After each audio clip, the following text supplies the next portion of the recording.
It's unclear if that was to keep people away or to prevent her from fleeing. And now there are conflicting reports out there about how supportive Melania intends to be toward her husband during his legal fights. At Mar-a-Lago, it's an Easter miracle. The marriage has risen, or the check has cleared. As you can see, their table was roped off. And re-election campaign. One insider claims Melania is not now or hasn't recently taken part in her husband's political events. It's not comfortable for her. Meanwhile, another source says they had a major talk and she has agreed to be on board. Breaking news. Melania Trump's face muscles have gone on strike. At least that's what Kimmel and Colbert think after watching her latest public appearances. This comedy king served up a montage of Melania's "get me out of here" expressions that'll have you snorting coffee through your nose. Stick around to see how they turned the First Lady's frowns upside down. Before we move on, I'd like to ask you a small favor. If you appreciate this content, please take a second to like this video and subscribe to the channel. Over 98% of you watch the videos without subscribing. It costs you nothing, but it makes a huge difference to us. So did you click the subscribe button?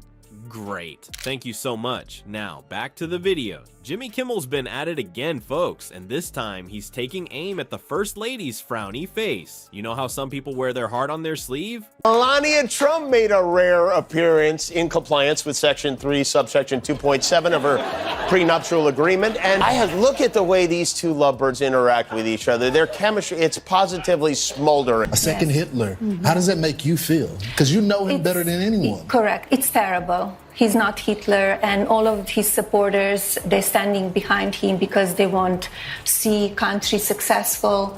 That night at Mar-a-Lago, and reports say that Melania has been so reluctant to re-enter public life that the former president had to beg her to be seen in public with him. You know, ever since leaving the White House 2 years ago, we've heard very little from former First Lady Melania, but lately her name's been back in the news, though mostly just her name, because she was notably absent from both her husband's arraignment in New York as well as from his speech. You know it's serious. Usually he only begs for 11,000 more votes in Georgia. But on Easter Sunday, she did finally make an appearance with the ex-president, having a very public brunch with him. Well, Melania wears her misery on her mug, and Kimmel's not letting it slide. The late-night funnyman kicked things off with a montage of Melania's greatest hits. And by hits, we mean those times she looked like she'd rather be anywhere else. It was like watching a silent movie starring the world's most reluctant actress. From forced smiles that screamed, "Help me," to eye rolls that could power a small city, Melania's face was telling a story her words never could. As the clips rolled, you could almost hear Melania's inner voice. Is it 2024 yet? To be an American, where at least I know I'm free. She greets him like he made a delivery to her art gallery. This appearance, it was as if they caught her in a glue trap at Saks Fifth Avenue and dragged her there. And I gladly stand up next to you and defend her still today.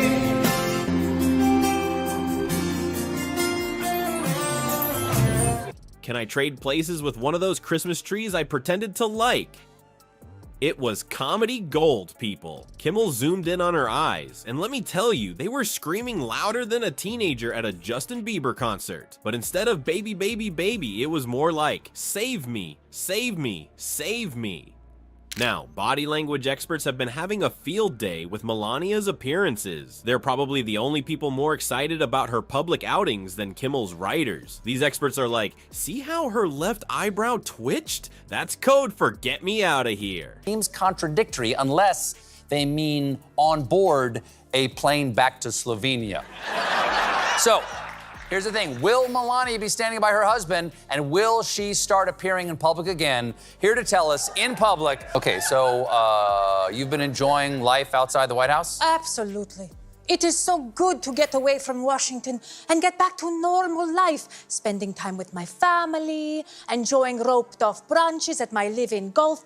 Meanwhile, the rest of us are wondering if we're watching the First Lady or a hostage video. Oh, but here's the kicker. Kimmel turned Melania's frowns into a comedy goldmine. He transformed her facial expressions into a silent movie of misery. It was like Charlie Chaplin meets the Real Housewives of Washington, D.C. You half expected to see title cards pop up saying things like, "I should have stuck to modeling," or "I miss Trump Tower," and just when you thought it couldn't get any better, Kimmel hit us with a zinger about Melania's internal monologue. He quipped, "I bet she's thinking, I signed up to be a trophy wife, not a political prop." Ouch, that's gotta sting more than the spray tan on Donnie's face. Well folks, it looks like Kimmel and Colbert have been up to their old tricks again. This time, they've got their hands on something juicier than Trump's well-done steak, Melania's supposed secret texts. Now, before you start yelling fake news, remember this is late night comedy, not CNN. Kimmel kicked things off by reading a text from Melania to her hairdresser. "Can you make my hair big enough to hide in?" he quipped. I mean, who hasn't wanted to disappear into their hairdo during an awkward family dinner? But when your family dinners are state events, that's a whole new level of hide me in my highlights. Not to be outdone, Colbert chimed in with a leaked email to Melania's travel agent. "One-way ticket to anywhere but here, please," he read in his best Melania impression. Looks like someone's been studying at the school of Melania's squints and frowns. I hear it's a very exclusive institution. But wait, there's more. These late-night jokesters weren't done with their Melania material. They went on to speculate about her escape plans. Kimmel suggested she might disguise herself as a White House tour guide to make a run for it, because nothing says incognito like a supermodel in a polyester uniform, right? Colbert, never one to be outdone in the absurdity department, suggested a more out-of-this-world escape plan. Mars, anyone? I guess when you're married to the very stable genius, even another planet seems like a reasonable option. But the joke that really got Trump's Twitter fingers twitching?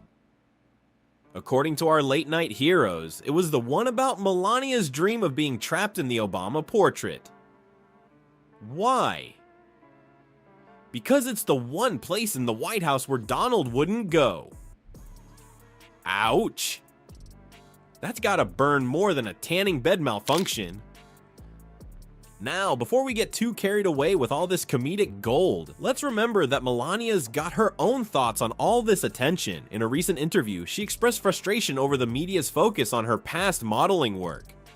Why has the media chosen to scrutinize my celebration of the human form in a fashion photo shoot? She asked. Well, Melania, when you're married to a guy who thinks kofef is a word, people tend to look for meaning anywhere they can find it. Kimmel and Colbert aren't just cracking jokes about Melania's frowny faces for the heck of it. Nope. These late-night jokesters are carrying on a tradition as old as kings and queens. Remember those court jesters who'd make fun of the royals right to their faces? Well, our modern-day comedy kings are doing the same thing, just with more hair gel and fancy suits. When Kimmel quips about Melania's "I'd rather be anywhere else" expression, he's not just being mean, he's poking the powerful with the sharpest stick in his comedy toolbox. And Colbert? His Melania jokes are like little truth bombs wrapped in laughter. It's not all fun and games though. These guys are using humor to say what a lot of people are thinking but are too scared to say out loud. So next time you see Kimmel or Colbert roasting the Trumps, remember, they're not just comedians, they're like modern-day court jesters, using laughter to speak truth to power. And in the world of political comedy, that's worth its weight in gold-plated toilets.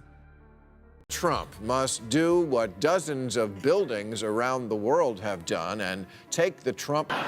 Your unhappiness is obvious. You despise his creepy little monkey fingers touching your hand. Imagine this, Bill Maher on one side, microphone in hand, on the other, a fuming Trump and a lawsuit-happy Laura Loomer. In the middle, a bemused Melania, popcorn in hand, watching The Great Escape. Lon, just tell him I'm leaving you and I'm taking our child. He would be stunned. We have a child? You are not to leave your girdle on the bathroom floor. You are not to ask for hand. Had the link in the bedroom all to myself and did not sleep wink. Too many smiling. Time. Oh. Elephant find me. When is he going to jail? Before we move on, I'd like to ask you a small favor. If you appreciate this content, please take a second to like this video and subscribe to the channel. Over 98% of you watch the videos without subscribing. It costs you nothing, but it makes a huge difference to us. So, did you click the subscribe button? Great, thank you so much. Melania, the world needs you. Melania, you can end this reign of terror, and all you have to do is channel your inner Taylor Swift and walk out the door. Now, we got a hold of Melania's list. I don't know. You are not to leave your girdle on the bathroom floor.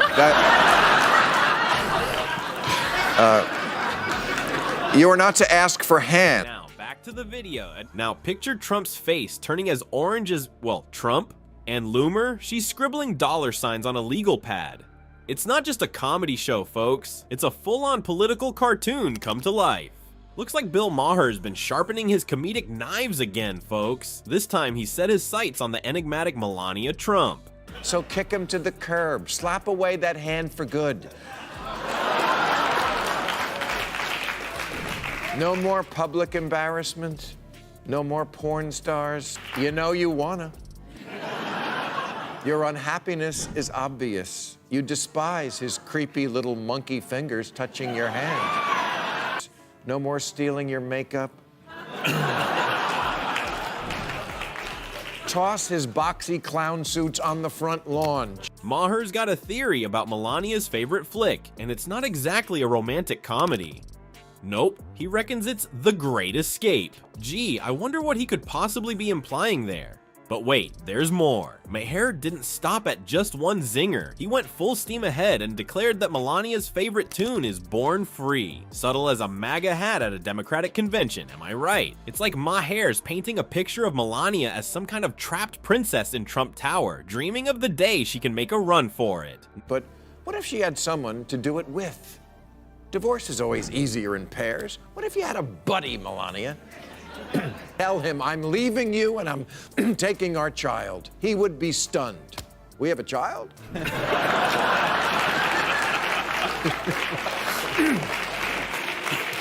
Now, I know I'm probably dreaming. Now, you might be thinking, hasn't this joke been done before? Well, yeah, kinda. Comedians have been poking fun at Melania's seemingly unenthusiastic public appearances for years. But Maher's taking it to a whole new level. He's not just implying she's unhappy, he's practically suggesting she's plotting her escape. Trump hears some demonstrously false nonsense from some crank guest on Fox and tweets it out as fact.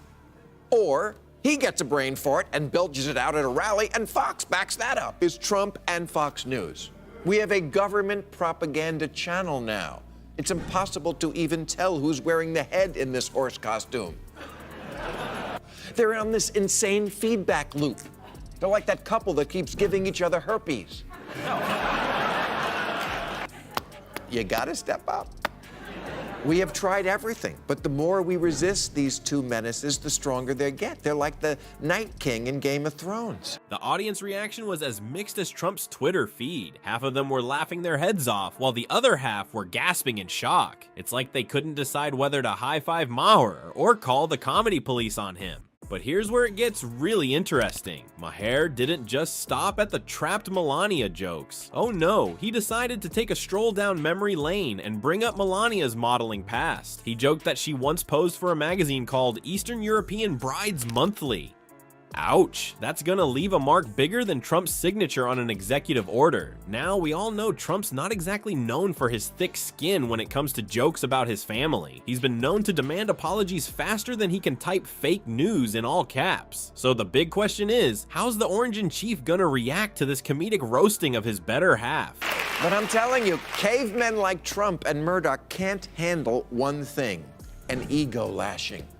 Rupert has been married 4 times, Trump 3. Some guys just can't be alone. Well, folks, it looks like Bill Maher's comedy tour just made a pit stop at Trump's hairline. And let's just say, it wasn't a smooth ride. Maher, never one to shy away from a good roast, decided to take aim at the Donald's most prized possession, his golden mane. And boy, did he hit a nerve. Maher compared Trump's infamous coif to a squirrel having a bad hair day. Can you picture it? A furry little critter perched atop the former president's head, looking like it just stuck its paw in an electrical socket. The audience was in stitches, probably imagining Trump's morning routine involving a comb, a gallon of hairspray, and a very confused squirrel. But Maher wasn't done yet. He suggested that Trump's so vain, he probably thinks this joke is about him. Well, newsflash, Donnie, it is. The comedian then took a swipe at Trump's work ethic, quipping that his schedule isn't executive time, but rather elastic time. Ouch, that's a double whammy, folks. Poking fun at both Trump's questionable productivity and his expanding waistline. Talk about hitting below the belt and above the collar. Now, we all know Trump isn't exactly known for his thick skin. He's more like an orange-tinted balloon. One prick and he explodes. So how would the man with the world's most fragile ego respond to this comedic assault on his carefully crafted image? Well, true to form, Trump's reaction was more explosive than his spray tan routine. He didn't just get mad, he got "I'm gonna sue you into oblivion" mad. The Donald demanded an apology faster than you can say comb over and threatened legal action. It's like he forgot that comedians telling jokes isn't actually a crime, even if the joke's about his hair. But here's the kicker. Folks, Trump's meltdown didn't silence Maher, it amplified him. The Donald's over-the-top reaction turned Maher's jokes into headline news. It's like Trump forgot the first rule of Comedy Club: don't heckle the comedian, especially if you're the butt of the joke. Political comedy isn't just about making people laugh. It's like throwing a verbal grenade into the stuffy world of politics. Bill Maher's roast of the Trump family shows how comedians can use jokes to poke holes in the big shot's inflated egos. It's not all giggles and guffaws, though. These zingers actually get people talking about serious stuff, like whether our leaders are doing a good job or just bumbling around like clowns in suits. Some smarty pants types say this kind of comedy is super important for democracy. It's like a watchdog with a really sharp tongue barking at the powerful folks when they're being naughty. And let's face it, sometimes it takes a good joke to make people pay attention to the not so funny things happening in politics. So next time you're cracking up at a late night show, remember, you're not just laughing, you're participating in democracy. Who knew being a couch potato could be so patriotic? Country for tomorrow. Yes. This appearance, it was as if they caught her in a glue trap at Saks Fifth Avenue and dragged her there. I have a wonderful wife who has to listen to this stuff all the time. They do that for this reason. They do that, all these salacious names. In fact, it says that on election night, Melania was in tears and not of joy. First ladies, they're just like us. Pretty sure the only thing she reads is her prenup over and over again. But I do love it. I do find it. All right, folks, get ready for a laugh riot. We're about to dive into the comedy treasure trove that is Melania Trump's reaction to Donald's win. Jimmy Kimmel and Stephen Colbert sharpened their wit and went to town on this unexpected comedy goldmine. From comparing Melania to a soap opera fan whose show just got canceled, to jokes about her plotting an elaborate escape plan, we've got it all. So sit back, relax, and prepare to chuckle your way through this political comedy special. Being on the jury must have led to hard feelings between you and your husband. Oh, please, Stephen. I haven't felt anything hard between us for years. Trust me, by the end, you'll be laughing harder than Trump at a Windmills Cause Cancer convention. Before we move on, I'd like to ask you a small favor. If you appreciate this content, please take a second to like this video and subscribe to the channel. Over 98% of you watch the videos without subscribing. It costs you nothing, but it makes a huge difference to us. So, did you click the subscribe button? Great, thank you so much. Now back to the video. Well, folks, it looks like Melania Trump's face during Donald's victory speech has become the gift that keeps on giving for late-night comedians. You'd think she'd be thrilled about her hubby's win, but her expression said otherwise. In fact, it says that on election night, Melania was in tears and not of joy. First ladies, they're just like us. It was like she just found out they canceled her favorite soap opera and replaced it with a 24/7 Trump reality show. Jimmy Kimmel and Stephen Colbert couldn't resist taking shots at Melania's frozen face. Kimmel joked that he hadn't seen someone look that miserable at a party since Mike Pence discovered the open bar was just different flavors of milk. Ouch. He even quipped that Melania's face could have turned champagne into vinegar. Talk about a sour expression. Where the hell was his family? Notably absent has been Melania Trump. She has not released any public statements about the trial, and But wait, there's more. Colbert joined in on the fun, suggesting that Melania's statue-like demeanor was so extreme, he thought she'd been hit by one of Trump's wind turbine cancer rays. You know, those imaginary beams that Trump thinks cause cancer? Yeah, those. Colbert didn't stop there. He implied that Melania was plotting her great escape during the speech, saying, "You could almost hear her thinking, I knew I should have read that prenup more carefully." You will be surprised to note, did not accompany her husband to the debate or to the 9/11 ceremony. Instead, he was... Poor Melania, trapped in a golden cage with the world's most orange bird. The jokes kept coming, getting wilder by the minute. Kimmel wondered if Melania had forgotten to charge her smile battery. Maybe she's secretly a robot. That would explain a lot, actually. as you can see, their table was roped off, but it's unclear if that was to keep people away or to prevent her from fleeing. Is she powered by hairspray and fake tanner? Does she need to be plugged in every night next to Trump's phone charger? It's amazing how Melania's stoic expression became an unexpected comedy goldmine. Who knew that doing absolutely nothing could be so funny? It's like she's the queen of the mannequin challenge, but the challenge never ends. States was so upset about my jokes that I made about him, he directed his staffers at the White House to call Disney. The contrast between her frozen face and Trump's over-the-top exuberance was comedy gold. It's like watching a statue attend a monster truck rally. But let's be real for a second. Melania's face is saying what a lot of people are thinking. It's like she's the physical embodiment of the phrase, "I can't even." She's become a symbol of resistance, armed with nothing but a really good poker face. Who needs words when your eyebrows can speak volumes? Melania is not now, or hasn't recently taken part in her husband's political events. It's not comfortable for her. Now, while Melania's face was stuck in permanent "I'd rather be anywhere else" mode, Trump was bouncing around like a kid who just found out they're serving 2 scoops of ice cream in the White House tonight. Talk about a mismatch made in comedy heaven. The late night hosts couldn't believe their luck. They had not one, but 2 comedy gold mines to dig into. Country for tomorrow. Yes, this appearance, it was as if they caught her in a glue trap at Saks Fifth Avenue and dragged her there. Jimmy Kimmel, always quick with a zinger, compared Trump's victory dance to a toddler who just found the cookie jar and doesn't realize he's about to get caught. Can you picture it? The Donald with his tiny hands reaching for those metaphorical cookies of power, while Melania stands in the background, probably wishing she could trade places with a cardboard cutout of herself. It's not acceptable. And I was surprised because that is not the man that I know.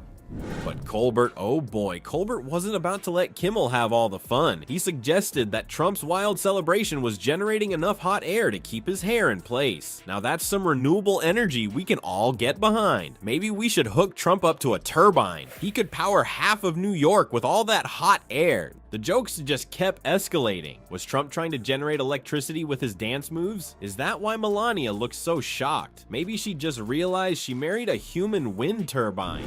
I have a wonderful wife who has to listen to this stuff all the time. They do that for this reason. They do that, all these salacious names. But wait, doesn't Trump think wind turbines cause cancer? Oh, the irony. As the night went on, the contrast between stone-faced Melania and hyper-excited Trump became the gift that kept on giving. It was like watching a statue attend a monster truck rally. You half expected Melania to crack and turn to dust from all the vibrations of Trump's enthusiastic jumping. But here's the kicker, folks. While everyone was busy laughing at Trump's antics and Melania's frozen face, something else was brewing. Remember how Trump always brags about his amazing health? Well, let's just say all that bouncing around might have caused a bit of a gas problem. Yep, you heard that right. The man who claims to have the best words might have let out a few that weren't exactly verbal. Reports say that Melania has been so reluctant to re-enter public life that the former president had to beg her to be seen in public with him. Suddenly, Melania's expression made a whole lot more sense. Was she holding her breath? Was her face frozen in an attempt not to laugh? Or was she just wondering how she ended up here, standing next to a man-sized whoopee cushion in a red tie?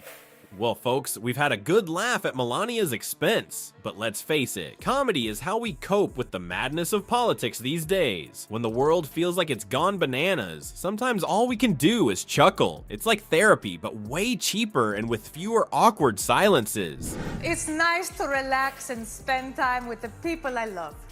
And also the president. Hey! Kimmel and Colbert aren't just making jokes, they're giving us all a much-needed giggle break from the non-stop crazy train that is modern politics. It's like they're saying, hey, we're all in this mess together, so let's at least have a laugh about it. Pretty sure the only thing she reads is her prenup over and over again. I do love it. I do find it.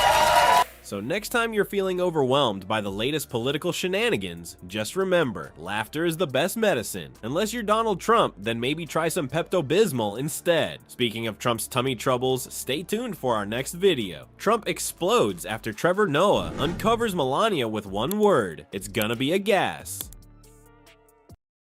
This Laura Loomer, I don't know if you know anything about her, but I mean, this is, yeah, I mean, I want to go through the list of conspiracy theorists, but we thought this would be a good week to get the audience to know her a little better. My biggest fear is immigrants taking my job as a right-wing hate monger. I don't hate all brown people, just the brown ones. For example, my spirit animal was eaten by Haitians.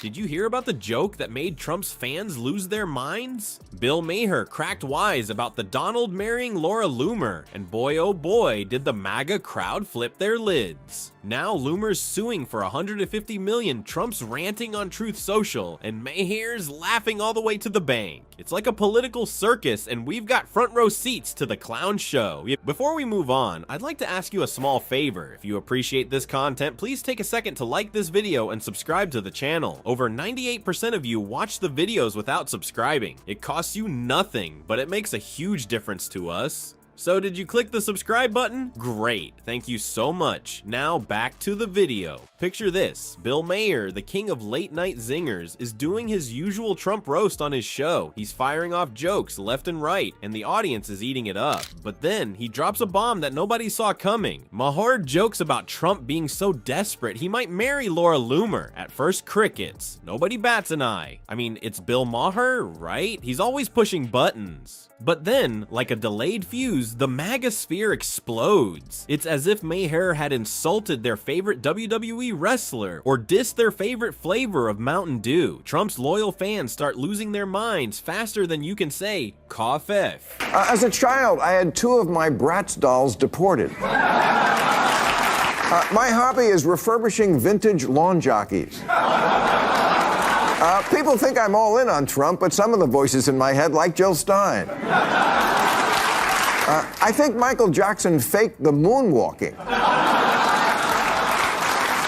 So, what's the big deal? Why did this particular joke set off such a firestorm? Well, folks, it turns out that mixing Trump marriage and Laura Loomer is like throwing a lit match into a barrel of gasoline. You see, Laura Loomer isn't just any random name Maher pulled out of a hat. She's a far-right figure who's about as controversial as a pineapple on pizza, but way less tasty. Loomer's got a reputation for spouting conspiracy theories that would make even the tinfoil hat brigade raise an eyebrow. She's been booted off more social media platforms than a spam bot on steroids. But to Trump's diehard supporters, she's a warrior for their cause. A digital Joan of Arc fighting the good fight against the evil liberal media empire. So when Maher suggested that Trump might be desperate enough to marry her, it wasn't just a jab at Trump's love life. It was like he'd poked a hornet's nest with a stick, then stuck his head inside for good measure. The MAGA crowd saw it as an insult to both their beloved leader and one of their most outspoken champions. Fantastic woman, a true patriot, Laura Loomer. Laura, thank you. Thank you. Thank you, Laura. Every damn day we see another story about illegal aliens going to the Ritz-Carlton, illegal aliens getting free flights, illegal aliens getting free clothes and free cell phones, and someone's going to snap. Kamala Harris gets elected as president of the United States. We are going to have an Islamic caliphate in this country. And boy, did they let Maher know it. Twitter lit up like a Christmas tree on the 4th of July. Trump supporters were calling for HBO boycotts faster than you can say cancel culture. It was like watching a swarm of angry bees, except instead of buzzing, they were tweeting in all caps. But here's the kicker. In the grand scheme of things, it was just another joke in Maher's routine. He probably thought it would get a chuckle and then fade away like yesterday's memes. Instead, it turned into a political powder keg that had the whole conservative Twitterverse up in arms. Well, folks, it looks like our favorite orange-tinted reality TV star couldn't resist joining the party. Yep, you guessed it. Donald Trump, the man who never met a controversy he didn't like, decided to weigh in on Bill Maher's little joke. It's not anti-feminist to say that in addition to doing everything men can do intellectually, women also have another power. The power of the ultimatum. In the ancient Greek play Lysistrata, women end a war by denying sex to their men. It was the original Bush doctrine. President Hellboy has proved to be impervious to facts, reason, shame, and the law. But maybe if you left him for another man, especially if that man was Mexican. But here's the kicker. Trump's favorite digital megaphone, Twitter, was out of reach. Poor Donnie, banned from his favorite playground. What's a grumpy Trumpy to do? Enter Truth Social, Trump's very own social media platform. It's like Twitter, but with more MAGA hats and less fact-checking. Trump took to his digital soapbox faster than you can say Kobfefe, ready to unleash his trademark wit. And by wit, I mean calling Bill Maher a low IQ individual. Wow, Donald, did you stay up all night thinking of that zinger? I'm sure Maher is quaking in his comedy boots. But here's the thing about Truth Social. It's kind of like shouting into a void, or using a megaphone in an empty room, or trying to start a conga line at a funeral. You get the picture. The platform's user base is tiny compared to Twitter, which means Trump's insults don't pack quite the same punch they used to. Of course, that didn't stop Trump's loyal army of supporters from sharing his post faster than you can say fake news. It's like they were waiting by their phones, ready to defend their dear leader's honor at a moment's notice. Toss his boxy clown suits on the front lawn. Just tell him I'm leaving you and I'm taking our child. He would be stunned. We have a child? Now, I know I'm probably dreaming and Melania isn't going to do any of this, but what if she had someone to do it with? Divorce is always easier in pairs. What if you had a buddy, Melania? Mrs. Rupert Murdoch, Jerry Hall. And you two have a lot in common. Your husbands are ruining the world. Did you hear what Trump said about Bill Maher? They probably whispered excitedly to each other, their MAGA hats quivering with anticipation. But something seemed off about Trump's response. He seemed really annoyed, like Maher's joke had hit a nerve. Maybe it was the mention of marriage that got under his skin. After all, Trump's own marital history is more complicated than a soap opera plot. 3 wives, multiple affairs. It's enough to make your head spin faster than a Mar-a-Lago turnstiles. Or maybe it was the fact that Maher dared to joke about Trump at all. Our former president has never been known for his thick skin or his ability to laugh at himself. He's more likely to sue a comedian than to chuckle at their jokes. It's almost like he thinks being the butt of a joke is beneath the dignity of a man who once had a cameo in Home Alone 2. Well, folks, it looks like Bill Maher's little joke about Trump and Laura Loomer didn't just ruffle some feathers. It set off a full-blown MAGA meltdown. Who knew a simple quip could cause such a ruckus? But here's the kicker. This whole fiasco shows that comedians still pack a serious punch in the political arena. Cavemen like Trump and Murdoch can't handle one thing: an ego lashing. Rupert has been married 4 times, Trump 3. Some guys just can't be alone. It's like how some guys get used to being in prison. When you're Donald Trump, wives don't leave you, you leave them. He would fall apart if she ever said, "Donald, there's nothing keeping me here. I can't love what you have become, and I found where you hid my passport." These funny guys and gals are like modern-day court jesters, poking the bear and making us think while we're busy laughing our butts off. They're not just telling jokes, they're shaking things up and getting people talking about stuff that matters. Remember Jon Stewart and Stephen Colbert? Those dudes were basically political superstars with punchline. So next time you're watching a late night show, remember, you might be getting a better political education than those fancy pants pundits on the news. Who needs a degree in political science when you've got a good sense of humor and a microphone, right? Looks like laughter really is the best medicine, especially for our crazy political circus.